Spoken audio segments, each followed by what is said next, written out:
আল্লাহ রাব্বুল আলামিন ইরশাদ করেন, ইয়া ওয়াইলাতা লাইতানি লাম আত্তাখিয ফুলানান খলিলা। মানুষ সেদিন আফসোস করে বলবে, হায় আমার আফসোস, দুনিয়ার জীবনে ভালো মানুষগুলাকে কেন বন্ধু বানালাম না, ভালো নেতার সঙ্গে কেন চললাম না, ভালো সহপাঠী কেন নির্বাচন করলাম না। ভালো মানুষের সঙ্গে চলার জন্য আফসোস করবে। এমন আফসোস এখন না থাকলেও চক্ষু বন্ধ হলে শুরু হয়ে যাবে, ঠিক কিনা বলে? সবাই তো ঠিকও কয় নাই। আমাদের দেশে এখন আফসোস নিয়ে কত কিছু চলতেছে। কয়দিন আনসাররা বের হয়েছে, আফসোস। পল্লী বিদ্যুতের কর্মীরা বের হলো আফসোস নিয়ে।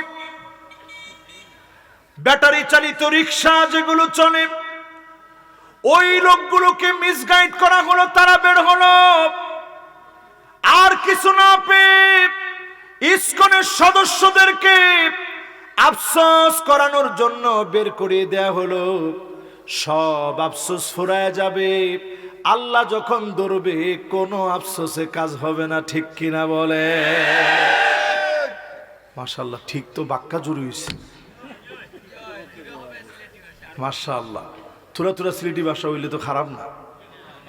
ইনশাআল্লাহ আস্তে আস্তে ওয়াজ করতে করতে পুরাপুরি হয়ে যাবে ইনশাআল্লাহ। এবার একটু আমার সামনে যারা বসছেন, এই যে আমি কথাটা বললাম, এটা কোরআনের সূরা ফুরকানের কত নম্বর আয়াত? 28 নম্বর আয়াত। জোরে কোন, কত নম্বর আয়াত? বন্ধু নেতা নির্বাচনে, দায়িত্বশীল নির্বাচনে, আপনি যেই জায়গায় কাজ করবেন, নির্বাচন করতে গিয়ে 5টা আলামত দেখা লাগবে। দুনিয়ার জীবনে বন্ধু বানাতে গিয়ে 5টা আলামত দেখা লাগবে। এই আলামত যদি না পান, ওই লোক কোনোদিন আপনার নেতা হতে পারে না, ঠিক কিনা বলে?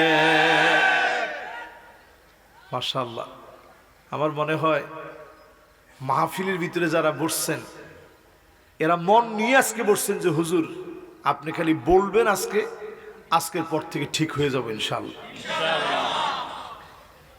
সবাই কিন্তু ইনশাআল্লাহ কয় না, এটা কিন্তু আমি দেখতেছি। ইনশাআল্লাহ যারা বলছে এরা হাসতেছে যে হুজুর আমরা তো আগেই ঠিক আছি, যারা ঠিক না এদেরকে একটু বুঝাই দেন। আমি কিন্তু একটা কথাও কোরআন হাদিসের বাইরে থেকে বলবো না, এবং কোন দলের নাম নিয়েও বলতে আমি এখানে চাই না। শুধু এতটুকুন বলবো, আপনি একটু কোরআনের আঙ্গিনায় এসে আপনি একটু মেপে নেন, আপনার নেতা কি আদৌ নেতা হতে পারছে কিনা, ঠিক কিনা বলেন? অনেক নেতার ভিতরে যেই চরিত্র থাকা দরকার, নেতা নেতা হবে দূরে থাক, সমর্থক হওয়ার যোগ্যতা নাই, ওই লোক নেতা হয়ে যাচ্ছে। কোরআন দিয়ে আপনি বিচার করেন, নেতা যদি হতে হয়, 1 নম্বরে আমার নেতা হবে হুব্বুন নাস, মানুষ যাকে ভালোবাসবে, দিল থেকে দোয়া করবে, মানুষ যাকে গোপনে গোপনে কেঁদে কেঁদে দোয়া করবে, সে হবে আমার নেতা, ঠিক কিনা বলে? কিন্তু আমাদের দেশে এরকম নেতা কি এখন কম না বেশি? না না, বেশি না, অনেক কম।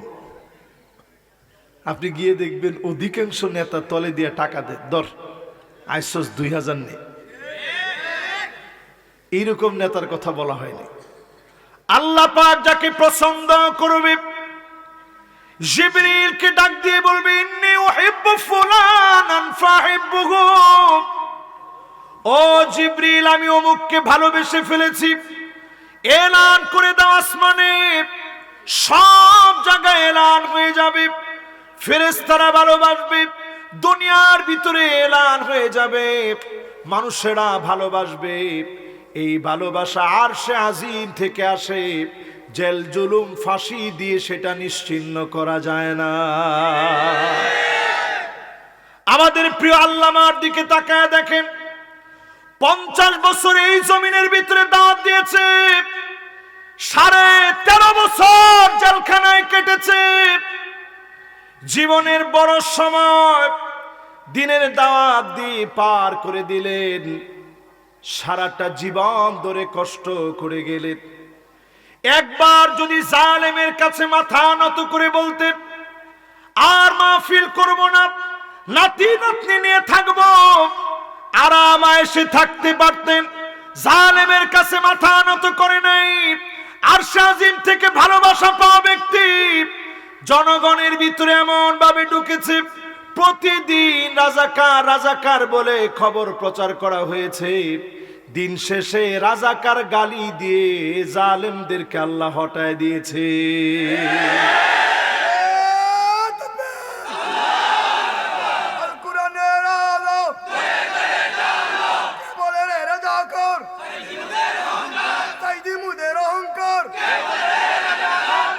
মাশাআল্লাহ, এই যে স্লোগানটা আপনারা দিচ্ছেন, আমি ওনার টাকা পয়সা দিছি নাকি? না, আমাদের কেউ মনে টাকা পয়সা দিয়ে রাখছে যে নেন এইরকম হুজুর একটু বললে আপনি স্লোগান দিয়েন। আপনারা তো হাসছেন, আসলে দিছে কেউ? আল্লামা দেলোয়ার হোসেন সাইদি রহমতুল্লাহ আলাইহি এই মাটির পরতে পরতে ওনার নাম লুকা আছে। জালেমরা নেম প্লেট বানায় নাম রাখতে পারে না, হৃদয়ের ভিতরে আল্লাহ পাক মাজলুমদের নামকে ঢুকায় দিয়েছে, ঠিক কিনা বলেন? তার মানে বোঝা যায় যেই ভালোবাসা আরশে আজিম থেকে আসবে, এমন মানুষদেরকে বন্ধু বানালে দুনিয়াতেও কোনো আফসোস নাই, আখিরাতেও আফসোস নাই। জোরে করে আল্লাহু আকবার। আমি 5টা আলামত বলবো, 5টার ভিতরে গেছে মাত্র একটা, চলতেছে, বাকি আছে কয়টা?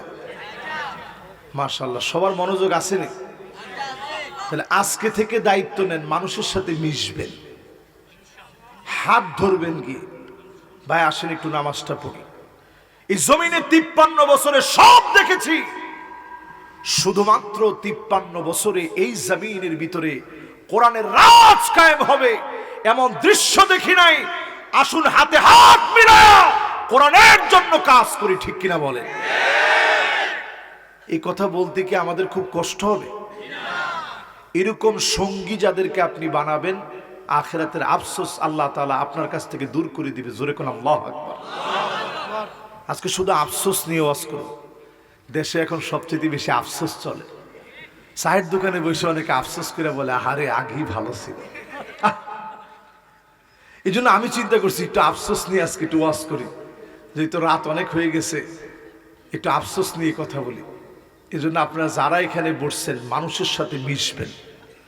বাংলাদেশে এমন মানুষরা ছিল, ডান দিক দিয়ে নেতা হেঁটে গেলে মানুষ বাম দিক দিয়ে যেত আর বলতো, আল্লাহ এবারে চোটে যদি আপনি তার চোখ থেকে আমার একটু বাঁচায় দেন, 50 টাকা দিব। এরকম নেতাও আছে। তাহলে আমার নেতা হবে যেই লোক মানুষের নেতা, মাটি আর মানুষের সঙ্গে মিশে কথা বলে, ওই লোক হবে আমার নেতা, ঠিক কিনা বলে?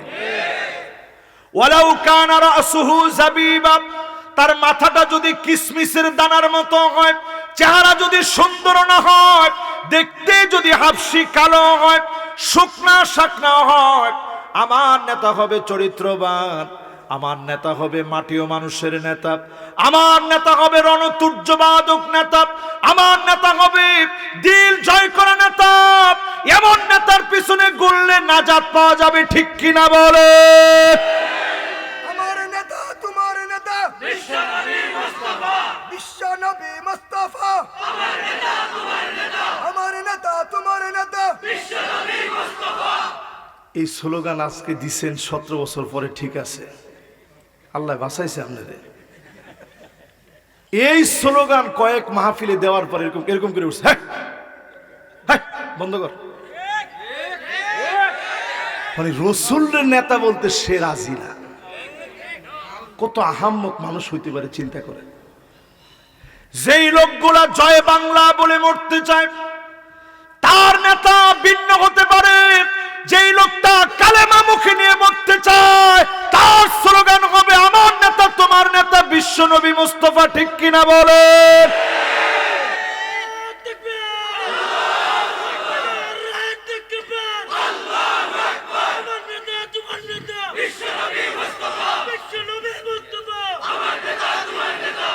মাশাআল্লাহ। এখন অনেকে মনে মনে চিন্তা করবেন, হুজুর এটা তো গায়ের জোরে কইছে।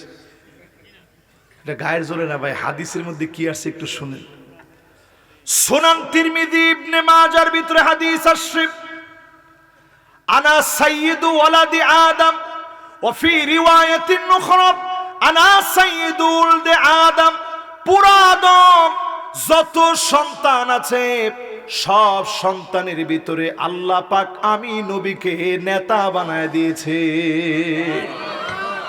ওয়ামা মিন নাবিয়্যিন ইয়াওমাইদিন আদম ফামান সিওয়াহু ইল্লা তাহতা লিওয়াই। সেদিন আল্লাহর নবীর হাতে একটা পতাকা থাকবে, নেতা যেইভাবে সামনে থাকে আমার নবী সামনে থাকবে। ওয়ামা মিন নাবিয়্যিন ইয়াওমাইদিন আদম ফামান সিওয়াহু ইল্লা তাহতা লিওয়াই। আদম থেকে শুরু করে ঈসা আলাইহিস সালাম পর্যন্ত একজন নবীও নাই আল্লাহর নবীর পতাকা ছাড়া জান্নাতে যাবে। সবাই নবীর পতাকা তলে আসবে, দলে দলে আল্লাহর জান্নাতে যাবে। জোরে কোন আল্লাহু আকবার। তাহলে আমার নেতা তোমার নেতা কে? একটু আওয়াজ করে বলেন কে? মাশাআল্লাহ। এবার চলেন আমরা 2 নম্বর আলামতের দিকে যাই। আপনারা আসেন না গেছেন? আসুন না গেছেন? 2 নম্বরে হুব্বু তাআল্লুমিল কুরআন ওয়া তিলাওয়াতিহি ওয়া তাদাব্বুরিহি। এই কোরআন লোকেরা পড়বে যারা সত্যিকারের নেতা হবে, এই কোরআন শিখবে, এই কোরআন অনুযায়ী রাষ্ট্র চালাবে, এই কোরআন শুনবে, বুঝবে, মানবে। মাথার চুলের গোড়া থেকে পায়ের তালু পর্যন্ত, পার্লামেন্ট পর্যন্ত পরিবর্তন করবে। ঠিক কিনা বলে? ঠিক ঠিক তো আসতে হয়ে গেছে। পার্লামেন্ট পর্যন্ত এই কোরআন যাওয়া দরকার। এই কথা কি আপনারা একমত? 53 বছরে সব দেখলাম, সব দেখা শেষ। আগামীর পার্লামেন্টে চলবে আল কোরআনের, বাংলাদেশের মধ্য দিয়ে পার্লামেন্ট চলবে। ঠিক কিনা বলে?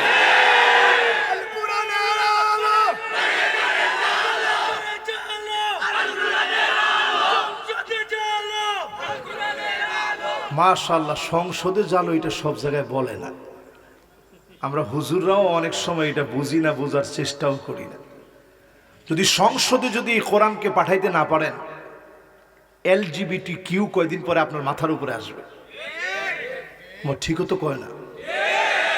কিছুদিন পরে আপনি দেখবেন LGBTQ শুধু নয়, সমকামিতা আসবে, বাংলাদেশের রন্ধ্রে রন্ধ্রে ঢুকে যাবে।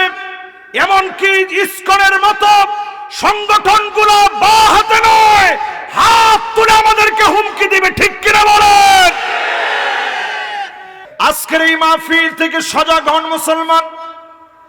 আল্লাহর নবী পরিষ্কার 1450 বছর আগে জানায় দিলেন, হাত্তা ইয়াবুদাল্লাহু ওয়াল উজ্জা।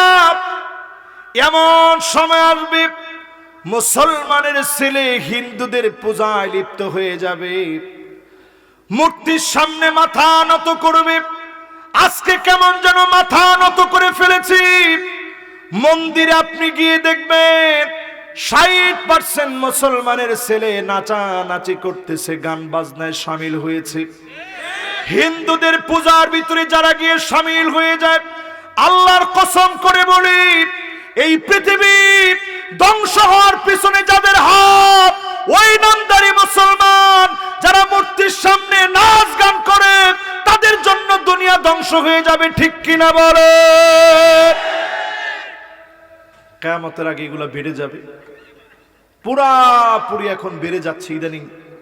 আপনি দেখবেন আমরা মুসলমানেরা এমন দায়িত্বহীন হয়েছি, আমরা এখন সাম্যের কথা বলি। আমাদের চাইতে শান্তি প্রিয় একটা ভূখণ্ড আপনি দেখান। আমরা মুসলমানেরা যদি চোখ তুলে তাকাই, তাদের পেশাব পায়খানা হয়ে যাবে। আমরা তাদেরকে কিছুই বলি নাই, এখনো আমরা শান্তিপ্রিয় আছি। আমাদের আলেমদেরকে হাতের ভিতরে হ্যান্ডকাপ লাগায়া, পায়ের ভিতরে ডান্ডা বেড়ি লাগায়া, মাথার ভিতরে হেলমেট লাগায়া, বুলেট প্রুফ জ্যাকেট পরায়া জাতির সামনে তোমরা মৌলবাদ আর জঙ্গিবাদী সাজাতে চেয়েছো। আজকে চিন্ময়ের দিকে তাকালে দেখা যায় হাসতে হাসতে সে বের হয়ে আসে। ঠিক কিনা বলে?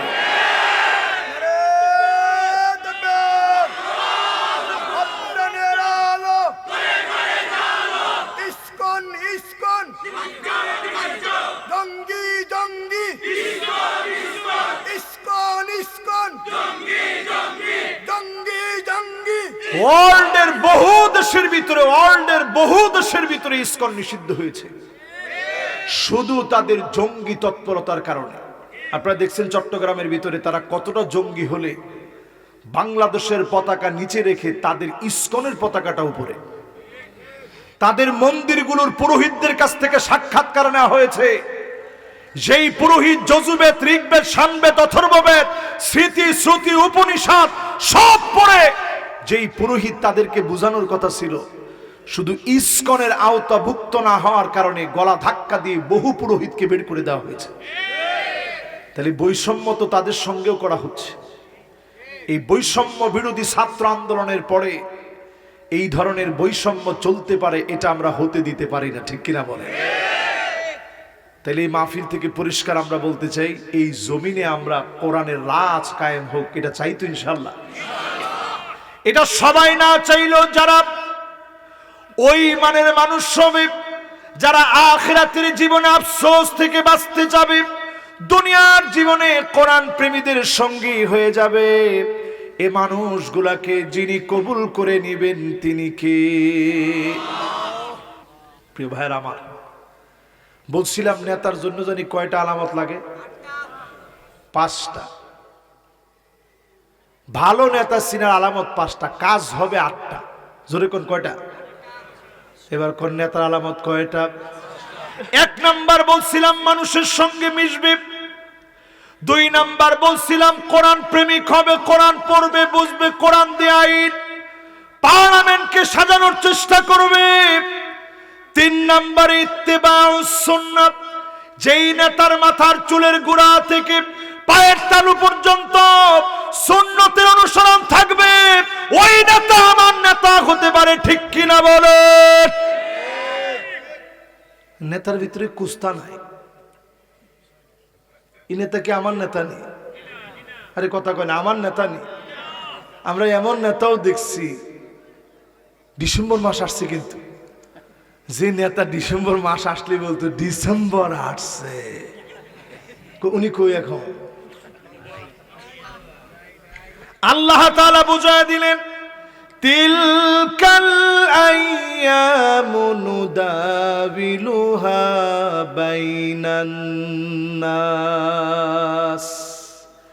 সময় যিনি মানুষের মধ্যে ভাগ ভাগ করে দিয়ে দেখেন তিনি কে? আল্লাহ এখন আমাদেরকে দিয়ে দেখতেছে। আজ এই মাহফিল থেকে পরিষ্কার বলি, সময়গুলোকে কাজে লাগান, সুন্নতের উপরে চলেন। সুন্নত ছাড়া আমার নেতা হতে পারে না। আল্লাহর নবীকে যে যত বেশি মানবে, সেই নেতা তত বেশি আমার নেতা হওয়ার উপযোগী, ঠিক কিনা বলে? 4 নম্বরে প্রিয় ভাইয়েরা, আমার নেতা চিনার জন্য আল্লিবিতিলাম আসাদুন নাসি বালান আল্লাম্বিয়া সুম্মাল লামসাল ফাল্লামসাল। যে যত বেশি পরীক্ষা দিবে, আমার নেতার পরীক্ষা দেওয়া লাগবে, পরীক্ষিত নেতা হওয়া লাগবে। পরীক্ষা দেওয়ার সময় বাতিলের কাছে আমার নেতা মাথা নত করতে পারে না, মাথা উঁচা রাখবে কোরআনের বিজয়ের জন্য, ঠিক কিনা বলে? জীবনে পরীক্ষা দিছে এই মানুষগুলা কি বাংলাদেশে এখন সবচেয়ে সম্মানিত হয়েছে না? আরে সবাই তো কইল না, একটু আওয়াজ করে বলেন, যারা পরীক্ষা দিয়েছে সম্মানিত হয়েছে কিনা? যারা যত পরীক্ষা দিয়েছে, আজকে আপনি তাকায় দেখেন, একজন আলেম লুকা থাকে নাই, পড়া থাকে নাই, বীর দর্পে অ্যারেস্ট হয়েছে। আর এই অ্যারেস্ট হওয়ার মধ্য দিয়ে বের হয়ে একজন আলেমও নিজের মুখটাকে বন্ধ রাখে নাই, ঠিক কিনা বলে? যে জেলখানায় গেছে ওর পাওয়ার আরো বেড়ে গেছে। যেই জেলখানায় গেছে বের হওয়ার পরে একেবারে বারুদ হয়ে গেছে। এবং জেলখানায় যাওয়ার পরে একটা জিনিস প্রমাণ হয়েছে, জেলখানার ভিতরে আর কোনো ভাগাভাগি নেই, ওখানে সব চলে ইসলামকে কেন্দ্র করে। জোরে কোন আল্লাহু আকবার। এই মাহফিলে যারা আপনারা বসলেন, 5 নম্বরে নবীজির সাহাবীরা প্রশ্ন করলেন, নবী কেমনে বুঝবো আমাকে আল্লাহ ভালোবাসে? আল্লাহর নবী ১৫০০ বছর আগে জানায় দিলেন, আই ওয়াফিকাহু বিআমালিন সালিহিন ক্বাবলা মাউতিহি, মওতের আগে আল্লাহ পাক কোনো না কোনো ভালো কাজ করার সুযোগ দিবে। জবান দিয়ে কালেমা উচ্চারিত হবে, কালেমা পড়তে পড়তে আল্লাহর জমিনে দিন কায়েমের সৈনিকদের মওত হবে। জোরে কোন আল্লাহু আকবার। এই মাহফিল থেকে বলি, প্রিয় ভাইরা আমার, এমন মানুষদের স্বপ্ন আমরা দেখি। হযরত আবু বকর খলিফা ছিলেন, হযরত ওমর পিছনে পিছনে একদিন গেলেন দেখার জন্য আবু বকর কোথায় গিয়ে যেন হারায় যায়। পিছু নিছেন, আজকে একটু দেখবো কই যায়। পিছু নিতে নিতে গিয়ে একটা দরজার সামনে গিয়ে দাঁড়ায় দেখে আবু বকর হঠাৎ করে ওই দরজা দিয়ে মাত্র ঢুকছে। হযরত ওমর আস্তে গাছের পিছনে লুকায় গেছে, লুকায় এখন দেখতেছে। আপনাদের সবার মনোযোগ আকর্ষণ করছে ইনশাআল্লাহ। লিল্লাহি তাকবীর, মাশাআল্লাহ। বাইরে কোনো কথা না বলে একটু আমরা এদিকে মনোযোগী হই। লিল্লাহি তাকবীর। হযরত আবু বকর ঘরের ভিতরে ঢুকছে, হযরত ওমর তাকায় তাকায় দেখতেছে কি ঘটনা ঘটলো, আবু বকর এই ঘরের ভিতরে কেন গেল। এই জন্যই তো আবু বকরের মাঝে মাঝে পাই না। খানিকটা সময় পরে হযরত আবু বকর যখন বের হয়ে আসছে, ওমর রাদিয়াল্লাহু তাআলা আনহু নিজেকে লুকায় ফেললেন। এবার আবু বকর যখন চলে গেছে, হযরত ওমর নিজেকে সামনের দিকে নিয়ে গেলেন। দরজার মধ্যে গিয়ে নক করেছে। একজন বৃদ্ধা অন্ধ মহিলা দরজা খুলেছে। খোলা মাত্র হযরত ওমর বললেন, ও বৃদ্ধা মা, একটু আগে যিনি আপনার ঘরে আসছে আপনি কি তারে চেনেন? তারে কি আপনি জানেন? বৃদ্ধা মা বলে, না, তারে আমি চিনি না, তারে আমি জানি না, কিন্তু বড় ভালো মানুষ। আমার খাবার শেষ হয়ে গেলে আমার ঘরে খাবার নিয়ে আসে, আমার কাজকর্ম গুলা করে দিয়ে যায়। হযরত ওমর আকাশের দিকে তাকায় ছোট্ট বাচ্চার মতো দুইটা চোখ দিয়ে পানি ছেড়ে দিলেন। হাউমা করে কাঁদতেছে আর আল্লাহকে ডাক দিয়ে বলতেছে, আল্লাহ,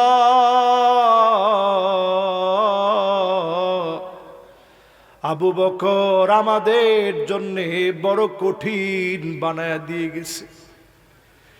এই যদি হয় আমাদের নেতা, বৃদ্ধা অন্ধ মহিলা কি খাবে? খলিফাতুল মুসলিমিন হয়ে খবর নিল, এই যদি হয় আমাদের নেতার চরিত্র, আজ যদি এমন নেতার কথা কল্পনা করেন, কোরআনের কাছে আসা লাগবে এমন নেতা যিনি দিয়ে দিবেন তিনি কে?